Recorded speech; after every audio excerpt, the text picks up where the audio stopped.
Wow. I love this. Good to be back home, actually. This is home for us. I was born and raised in our first home where we ever lived, probably a few miles from where we are right now.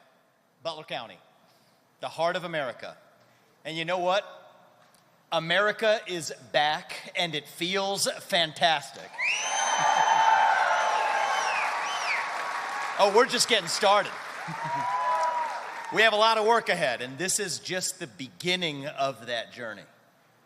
Over the last 4 years, we went through a national identity crisis. Faith, patriotism, hard work, family, all but disappeared. Young people in this country were hungry to be part of something bigger than themselves, yet so many couldn't even answer what it meant to be an American.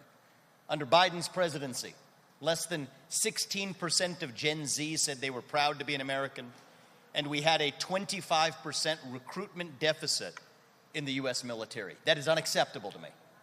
And that's why I spent most of last year working tirelessly to help send Donald Trump back to the White House, because it was a fork in the road.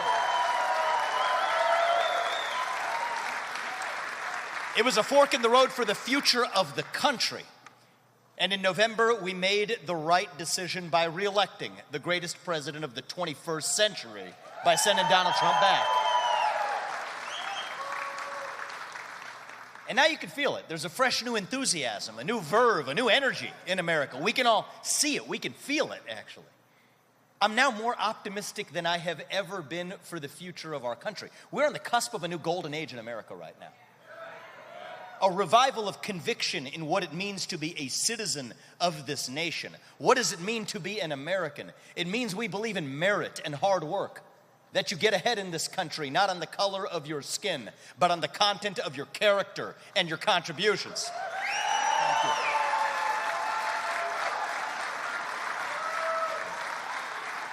you. It means we believe in free speech and open debate. And that means you get to express your view, whatever that may be, as long as your neighbor gets to in return. And you know what? We can still get together at the dinner table at the end of it. That's what it means to be an American. It means we believe in the rule of law. And I say this as the proud son of legal immigrants to this country. That means your first act of entering this country cannot break the law. That too is what it means to be an American.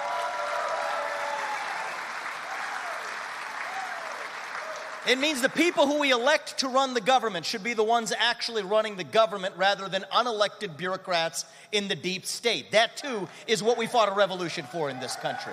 It means that we, as Americans, that we are courageous, that we are brave, and when called upon, even heroic, to do what is right for our country in our hour of need. Those are the American ideals. That is the American spirit that won us the American Revolution, and that is the American spirit that Donald Trump is reviving as our 47th president.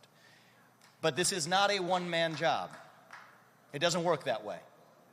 If we're all going to be saved as a people, it is going to be because all of us here step up and save ourselves, and that starts with the states. Starts right here in Ohio. I know Donald Trump's going to be successful in the next 2 years, but that means a range of programs from education to healthcare are moving from Washington, D.C. back to the states and to the people where they belong. That is what true federalism is all about. President Trump is reviving our conviction in America. We require a leader here at home who will revive our conviction in Ohio.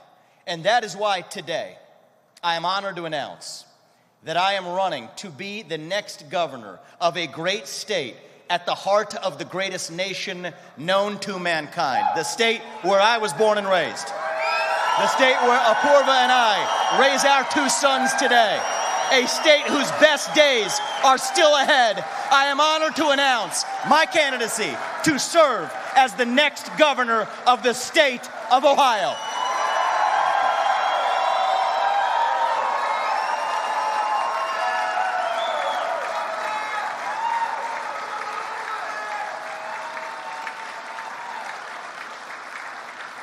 I will lead Ohio to be the top state in the country to start and grow a new business. I will lead Ohio to be the top state in the country to raise a young family.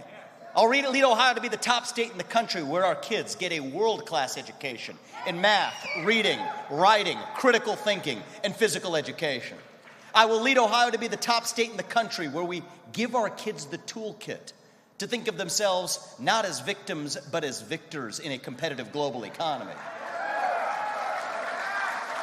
We will lead Ohio to be the top state in the country where we embrace capitalism and meritocracy instead of apologizing for it. We will lead Ohio to be the top state in the country that takes a hatchet to red tape, overregulation, and bureaucracy. We will lead Ohio to be the top state in the country where we lead the way in the sectors of the future, from semiconductors to aerospace. Look at where we are today. How about this company, guys? Love this, in the heart of Butler County.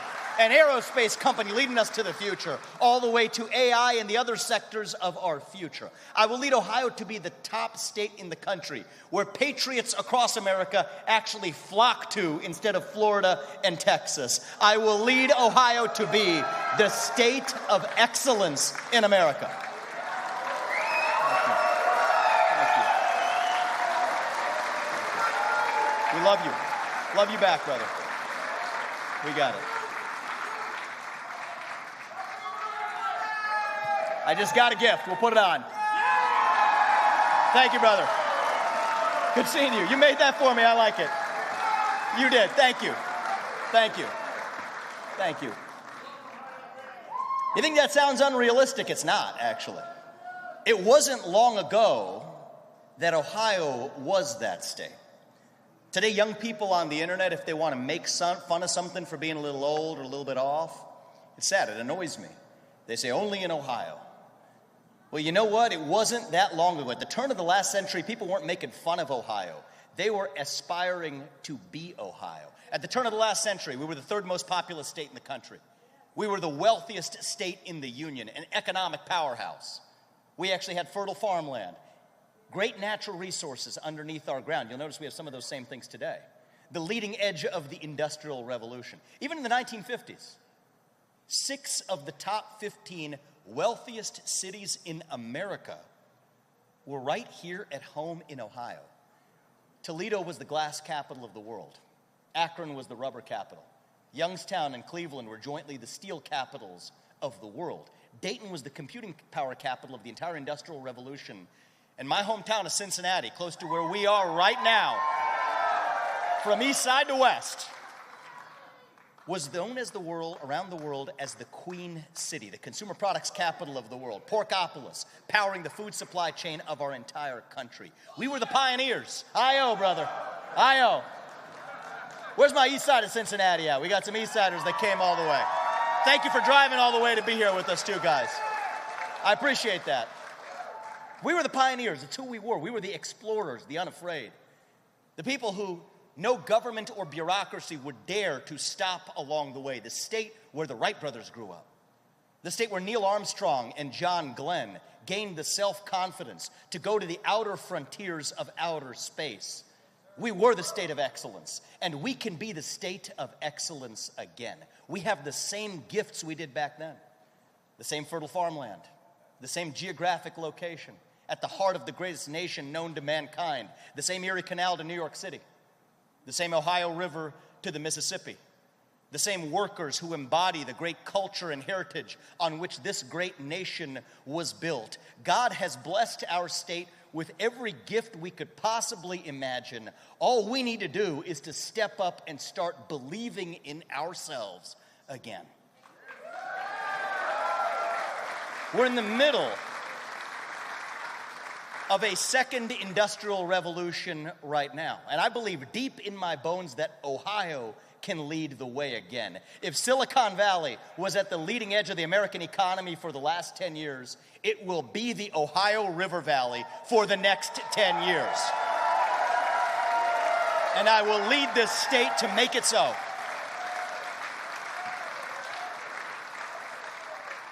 I'll be frank, it may not be the same sectors as last time around. It may not be rubber production next time.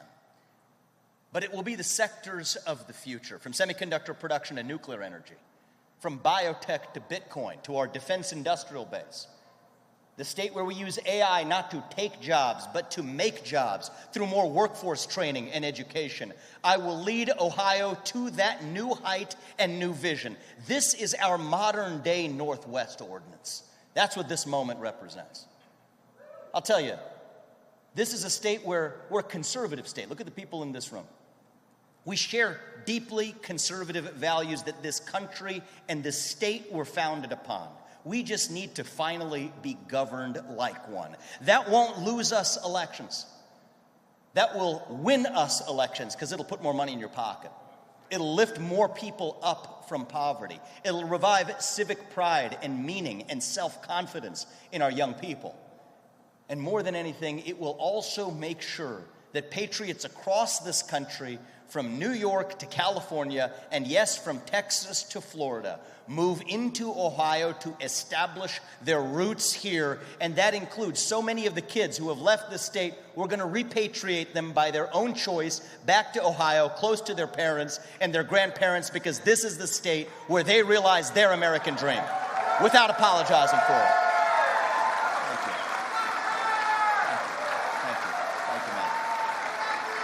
We love you, man.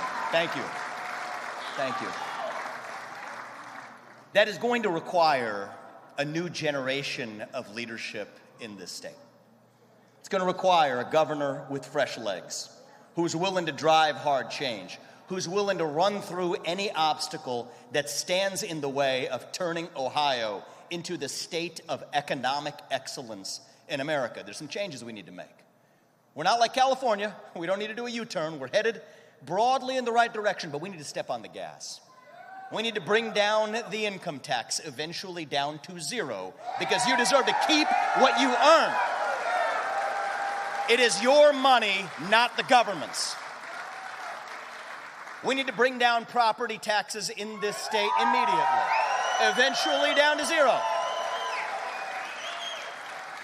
If you own land, it should not feel like it's a lease from the government, and yet so many Ohioans are paying as much in property taxes as they are on principal repayments on their mortgage. That is wrong, it is un-American, and it will end one way or another on my watch as your next governor. Thank you. Thank you. Thank you. Thank you. Thank you. We need to end the wave of violent crime in our cities by empowering police officers to do their jobs with the proper training needed to do it well, while respecting our Second Amendment rights, which shall not be infringed.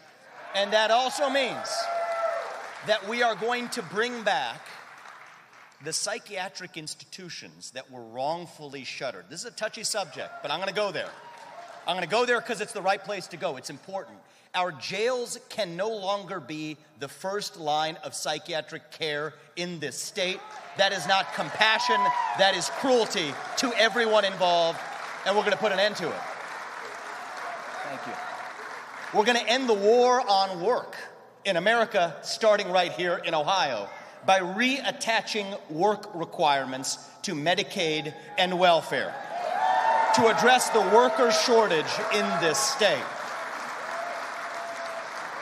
It's not compassion to make somebody more dependent on the government. The compassionate thing to do is to help them achieve their independence from it.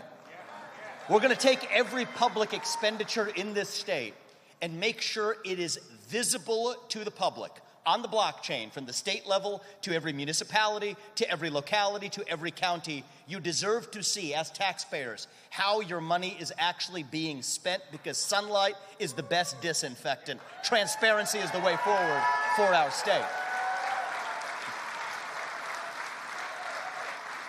We're going to shred every excess regulation in this state. For every new regulation that gets on the books under my administration, we will require rescinding at least 10 others before that regulation hits the books.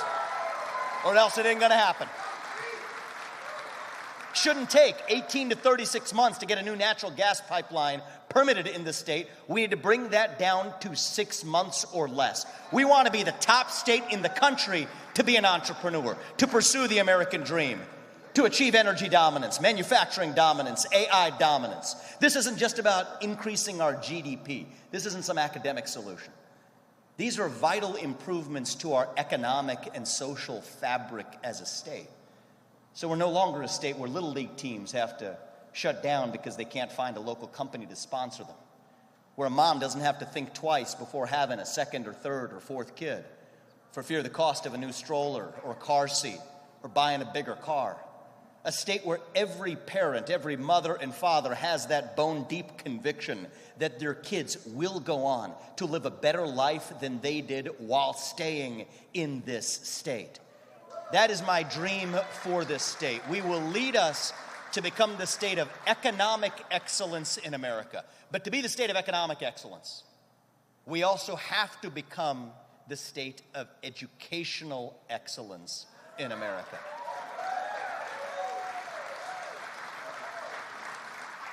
And here we're in the middle of a crisis.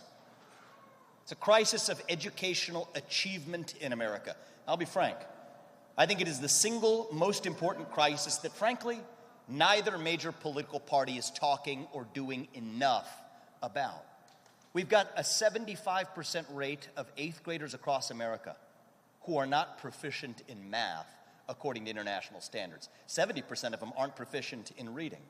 We rank number 26 out of 38 developed countries when it comes to math and reading proficiency, despite spending more than every one of those countries on education. That's wrong. There are now kids in other countries where English is not even their first language, performing better on English proficiency than our own kids here. That is unacceptable to me. Speaking as a parent, and as an Ohioan, and as an American, I refuse to just stand by and idly watch as China laughs at our gradual decay into oblivion. We're turning this ship around. As your next governor, Ohio will be the state that leads the way. I will lead Ohio to be the top state in the country and in the world, where our kids go on to get a world-class education in math, reading, writing, critical thinking, and physical education. To get there, it's going to require some hard change, and I'm asking all of you to come with me to get there for the sake of our kids. We got to take our school choice programs, which are fine in this state, to the next level, to the level of Arizona and Iowa, so every kid, no matter what zip code they're born in, from the inner city to our rural communities to our suburbs, can get the best possible education they can dream for themselves, and that includes not just private schools and charter schools, but even homeschooling as a viable option for parents who desire it.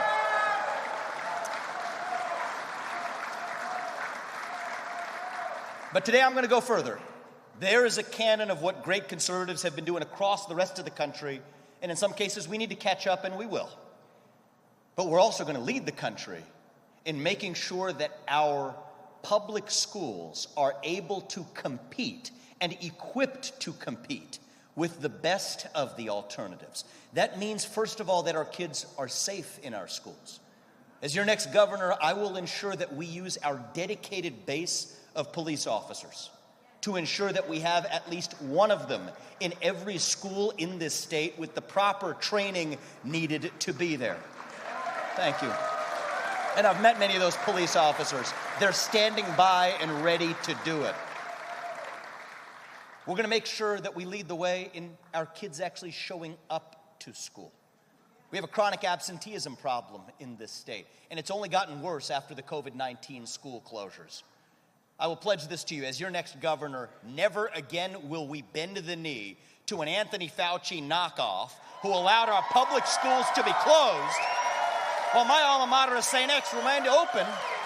That's unacceptable. She owes those kids an apology in our public schools. We're going to stand for the achievement of our students, from the sports fields to the classroom, to pursue excellence in every domain. And to that end, I will lead Ohio to be the first state in the country that adopts the most common sense reform required to allow our public schools to compete. We will be the first state in the United States of America that implements merit-based pay for every teacher, principal, superintendent, and administrator in our public schools. We're going to lead the country. Let me be clear. I'm not going to seek picking a fight with the teachers' unions, but I will do whatever is required to stand for the achievement of our students. And let me also be clear about this. Our best public school teachers actually deserve to be paid a lot more than they are right now. I think of Mrs. Kinney for me in the 6th grade at Robert E. Lucas Intermediate School, Rellis, in the Princeton School District, not far from where we are right now. Great public school, had a magnet program. I switched into there in 6th grade. She caused me to see in myself things I didn't know I had in me, the potential that she unlocked by lighting a fire under my feet, to actually believe in myself, to achieve the things that I would have otherwise imagined impossible. She changed my life. I don't think I would have lived the American dream without her, and I would be thanking her here in person today, but for the fact that she died in a tragic accident a couple of years ago. We need more teachers like Mrs. Kinney. But we're not attracting the very best anymore because there is no meritocracy in compensation.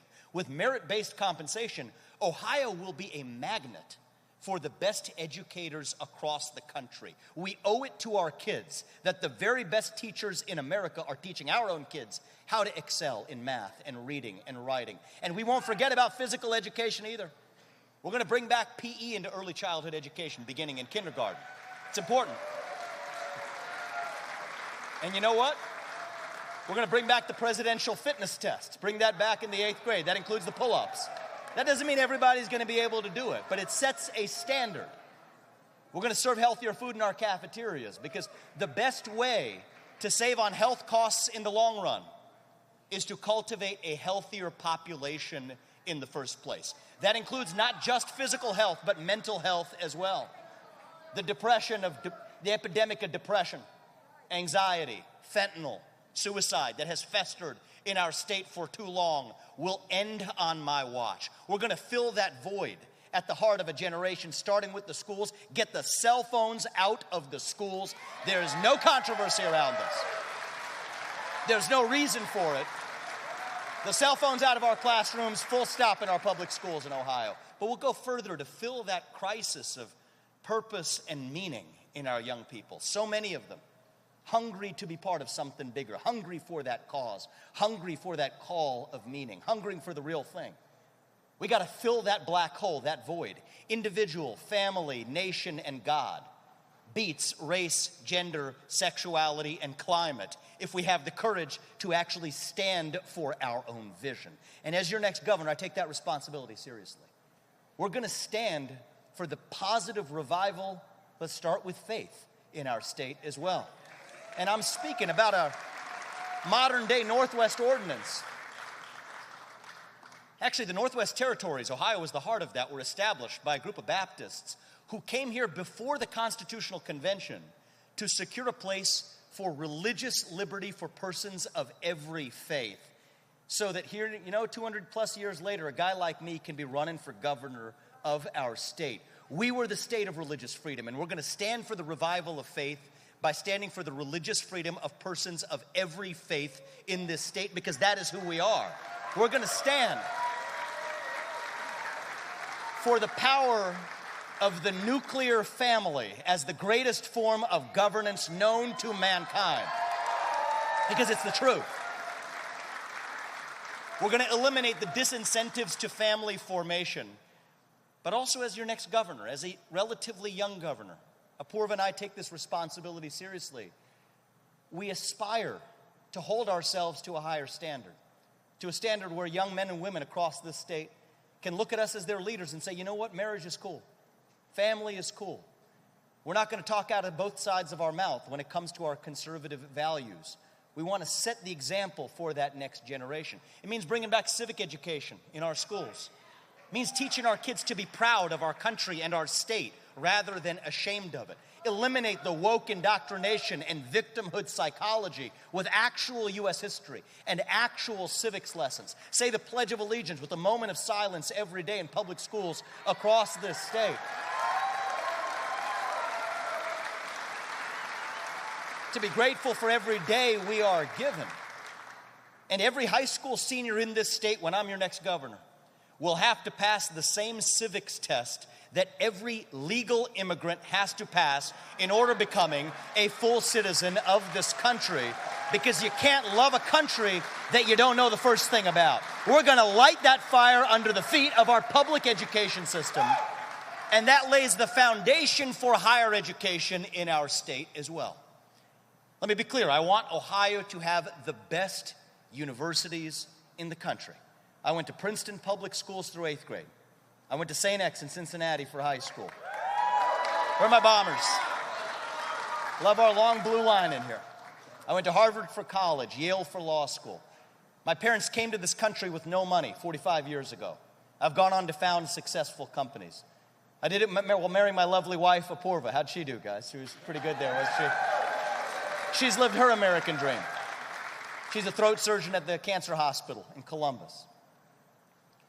We are proud of our path to the American dream, but we also recognize that our path cannot be the only path. And as your next governor, I will ensure that we stand for vocational programs for those who want to be electricians and welders and carpenters and builders, supporting earn-while-you-learn programs as early as high school, getting the occupational licensing requirements out of the way so people don't have to actually riddle themselves with college debt on their shoulders to also pursue the American dream. I don't call these the trades. We should stop calling it that. I call them professions because that's what they really are. We want to be a state where all paths are open. We want the genius programmers who are going to program the next generation of AI. We also want the skilled workers who are able to use that AI and apply it to their respective fields, from healthcare to financial services to construction design. This isn't a blame game. It's not a game of either or, where one of these paths is more or less elite than the other. We're a state where the paths to success are plural. I'm getting hot here. I'm taking this home. I'm taking this home, but I appreciate that hat, man. Thank you. In all seriousness, I want Ohio to be a state where the best students in our state who want to become a doctor or an engineer, or for that matter, a scholar of history or literature or chemistry, can go to our universities from UC to OSU to Bowling Green to OU to pursue that dream, while our best young men and women who want to become an electrician or a welder or a mechanic also have a path to success as well. We are the state where every path should be open to every child. That is what a true meritocracy is all about. America was built on the idea of a meritocracy. A nation that recognized that every one of us has our own unique God-given gift, distinct from every other person in the world, and that we are the nation where you get to make the most of your own God-given potential without any government or bureaucracy stopping you. That's what made America great the first time, and that is how we will make Ohio great again. It's not just going to be the economic numbers. It's not just going to be the GDP growth, though that will come. My metrics for success as your next governor are the number of people who move into our state versus out, the number of children who are born into families in our state, and the number of those children who go on to remain in this state to make Ohio the place they pursue their American dream. And as your next governor, I will hold myself to the standard of leading the nation on each of those metrics. We can do this.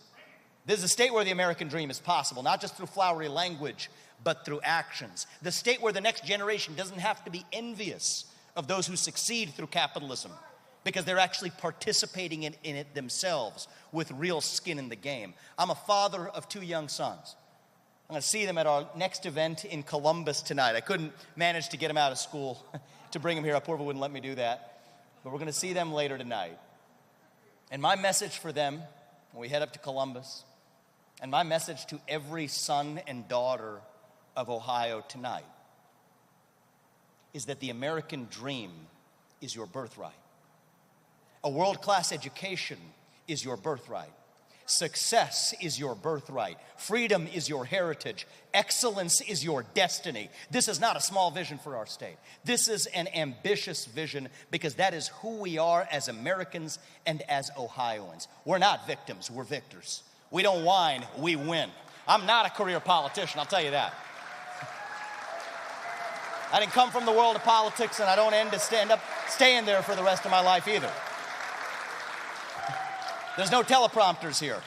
If I screwed something up in this speech, I can't blame my speechwriter because you're looking at him.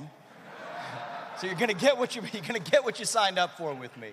I'm an entrepreneur who has lived the full arc of the American dream, and I will fight every day to pass that American dream on to my kids and their generation. I will fight every day for this state as your next governor. I'm going to visit all 88 counties of this state this year. And I'm going to visit all 88 counties of this state next year. And I'm going to visit all 88 counties of this state every one of the next 8 years that I am your governor. Because I want to listen to Ohioans. I don't want to govern from a bubble. I want to listen to you.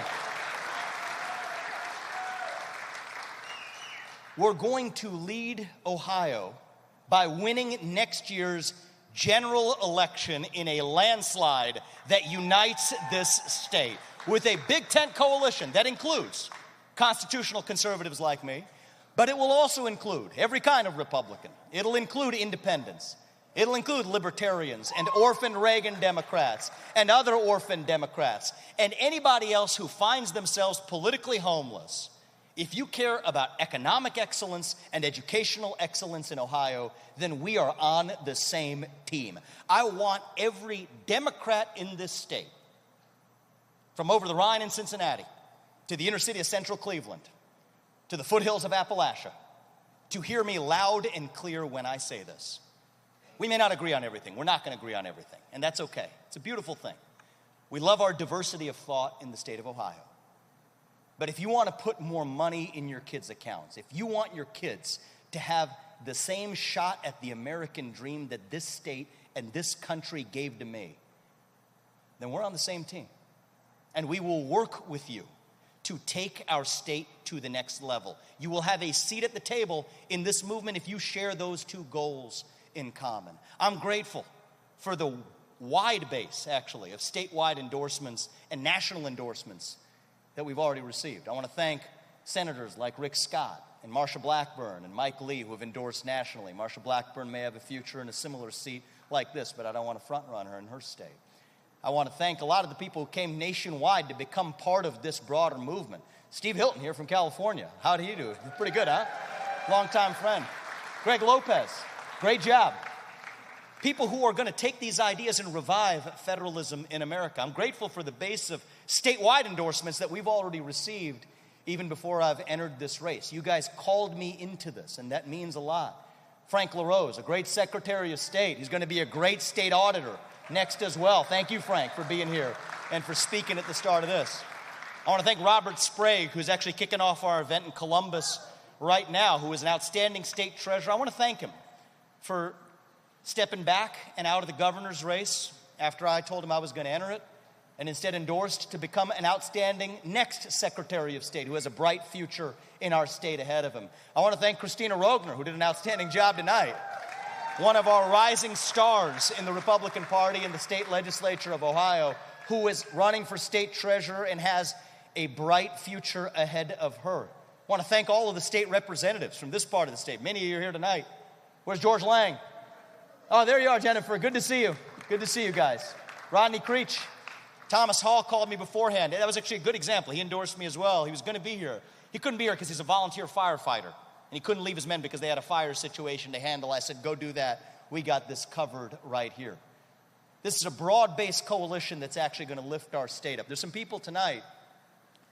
What do you mean? This is a very special moment for me. It brings me back to childhood. I'm going to call a couple of them up to the stage who were instrumental in shaping my own path to get to where I was. Actually, not far from here was the place I used to get my hair cut from when I was probably 4 years old all the way to 18 when I graduated from St. X. He was one of the first guys that actually shaped my conservative views.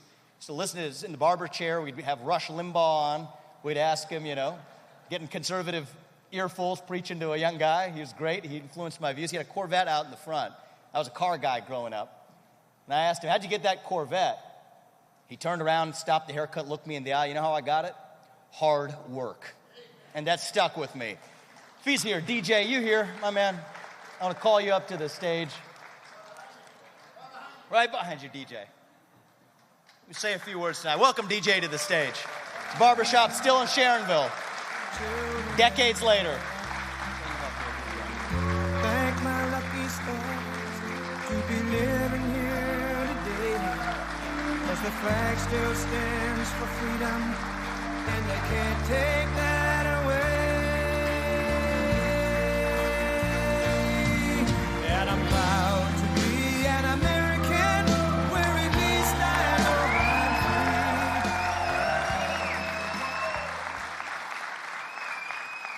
of the state of Ohio will never have in its lifetime a man like this. Vic, he will win the governorship of Ohio and be the man that what he has said. He's true.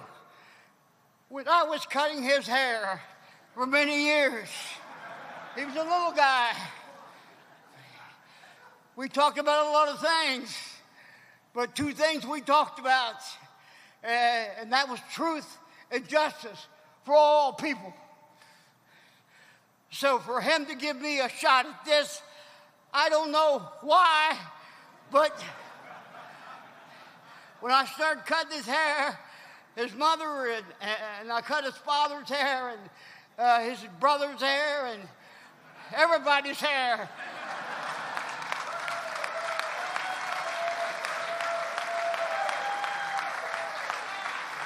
But God has sent us something.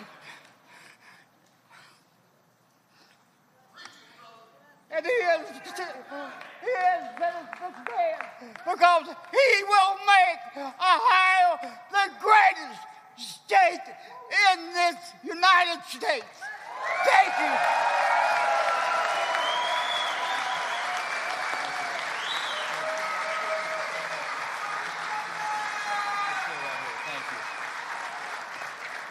I wrote my first book, Woke Inc. People ask me, I actually talked about business through the lens of DJ's Barbershop. People ask me about meeting DJ. That's why we had you here today, DJ. Thank you very much. And I want to call up a couple of other people as well who have been influential in my life. I talked about Mrs. Kinney, who couldn't obviously be with us today because of a tragedy a couple of years ago.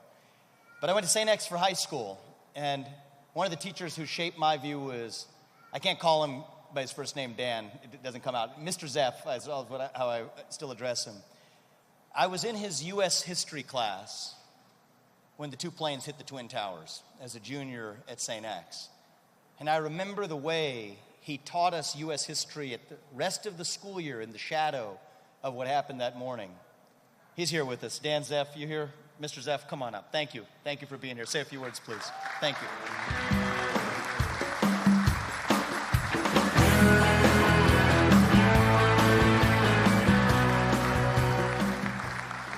You know, it's such an honor to be here tonight to speak on your behalf, Vivek, in such a setting of so many great people, people who love the state of Ohio and love the United States of America. And I've been a teacher at St. Xavier High School for 27 years, and my specialty is advanced placement, which is Vivek's wheelhouse, by the way. And so I've had the blessing of teaching a lot of gifted young men and driven young men. And Vivek, I taught him in 2001, was unparalleled ever since in terms of his work ethic, in terms of his merit and his talent. Unparalleled and unrivaled still to this day. And what Vivek was also really good at was he collaborated. He was willing to work with his classmates. He listened to his classmates. He valued his classmates' opinions. And what else Vivek was really good at is crafting his own ideas. Too many students just simply want to recite. Vivek wanted to think critically, and he crafted his own ideas. Original thought and thinking outside the box, that is Vivek Ramaswamy. And you know, Vivek, when we were attacked we were studying our founding fathers. The very nation that they created was the day that we were attacked. And here's my classroom when the towers were struck. And so for those who are old enough, we know how scary that was. Frightening. I was scared. I had a brother, in fact, that was working in Manhattan at that time. And so how did we react? We prayed, because we were a community that was God-centered. So what better place, honestly, to be in the halls that share the same values?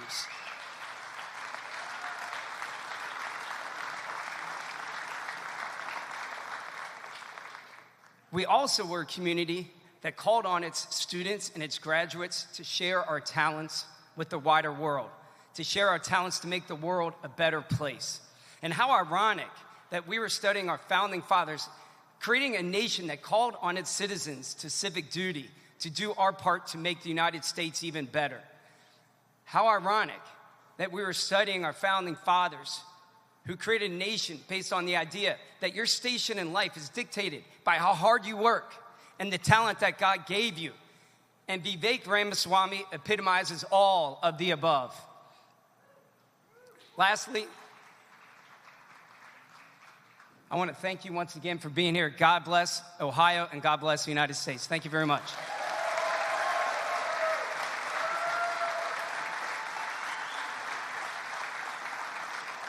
Thank you, Mr. Zapp. So there's a funny little story about the place where we are right now. So this is an aerospace company, as I said, just a few miles away from the first house where I grew up as a kid. But it was also the site of my very first ever political event. I just moved on from my job as a biotech CEO. I can't remember. I was transitioning out. It was right around then, about 6 years ago. And there was a special event here. It was the beginning of a rally to kick off for President Trump and the Republican Party. And actually, I'm not going to tell the story. I'm going to call up the friend who brought me here. She's a very short story she was going to share tonight. Nancy Nix, who many of you know from around here as well. Nancy, you around here? Come on up. Thank you. Thank you.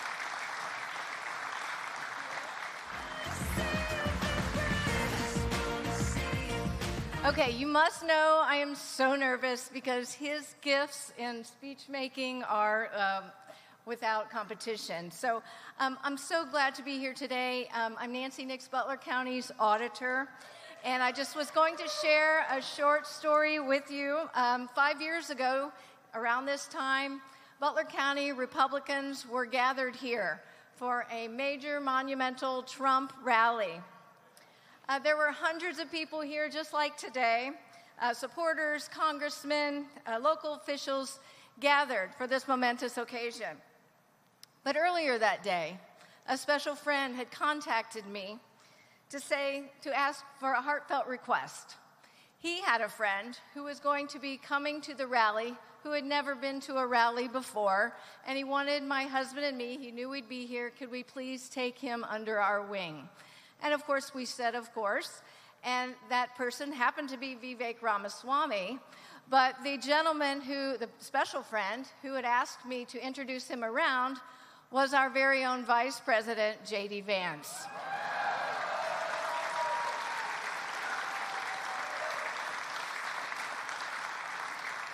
The rest, as we say, is history. Vivek, welcome back to CTL Aerospace, the place where it all began. And we're all thrilled to see Vivek breathing new life into Ohio, the thrill and the hope and the possibility. Vivek is a champion of innovation and creativity.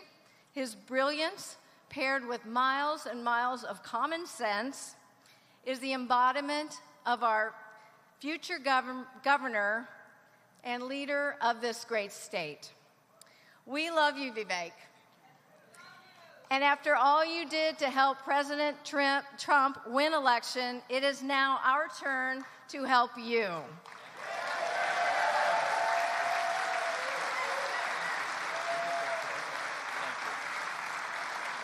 She does a lot of great work for Butler County. Thank you, Nancy. It's good to, we started my entry into politics right here at CTL Aerospace.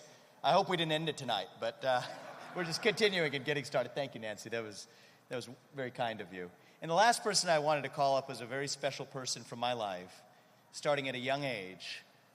who actually was my beloved piano teacher, Marianne Jordan, who is a longtime native of Southwest Ohio.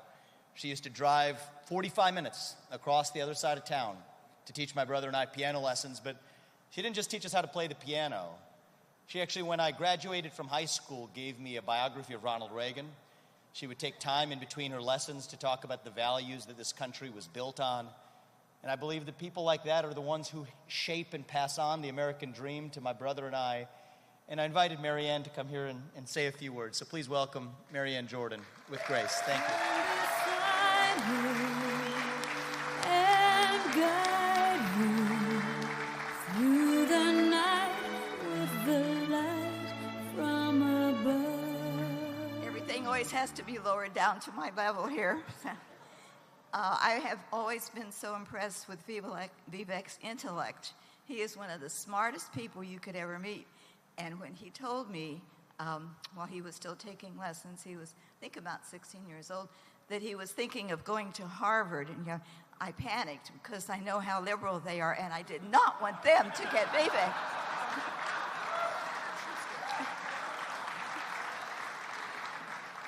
So I gave him a book by Ronald Reagan and a few other things, and after lessons we would talk about this.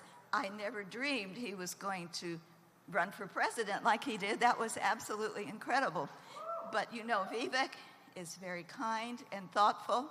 He has the ability to quickly put his thoughts together and come out with a speech that he's never rehearsed or anything. I've never seen anybody so eloquent. He cares for our country. He's a wonderful family man, very thoughtful, so intelligent, and he's really nice looking too, while I add it.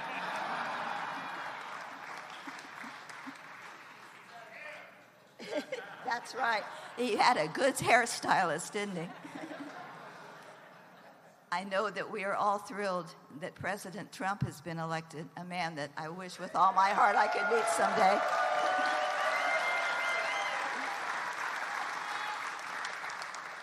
And I'm just as thrilled and proud and feel so privileged to have Vivek be the governor of our country. Just as Trump is making America great, Vivek's going to make Ohio greatest of all.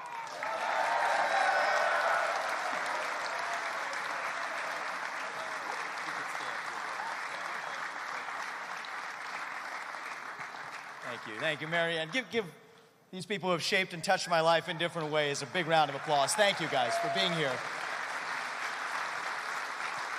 It means the world to me.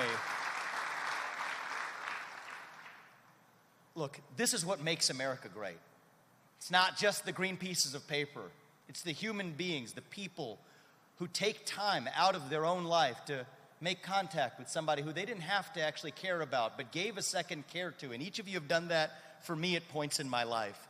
That's what it's going to take to keep that burning fire of America alive, to pass that American dream on to our kids. Now, to the extent that we have a primary this year, I embrace that. I welcome it, because competition breeds innovation. I'll be conservative without being combative in this race, though I will fight to win when necessary. I will work with everyone in this state, even those who run against me, to take our state to the next level, because I genuinely believe even my strongest opponents will have ideas that deserve our consideration. We want to build a coalition. The movement starts today, of Ohioans, black or white, man or woman, urban or rural, even Democrat or Republican. If you care about economic excellence and educational excellence, then join us, because we're going to be working together to take our state to new heights. We don't have to be a state in decline. We don't have to be a nation in decline. We can still be a state in our ascent, on our way up. The beacon of light that makes the shining city on a hill still shine brightly to the rest of the country and to the rest of the world. That is who we are. So 10 years from now, when we're sending manned rockets to Mars, when we're powering our electric grid with nuclear energy, when we're actually curing previously incurable genetic diseases, you know what people are going to say then? Only in Ohio. That's who we are. Thank you all for coming out today. May God bless you and your families. May God bless our United States of America. And may God bless our great state of Ohio. Thank you all. God bless. Thank you. Thank you.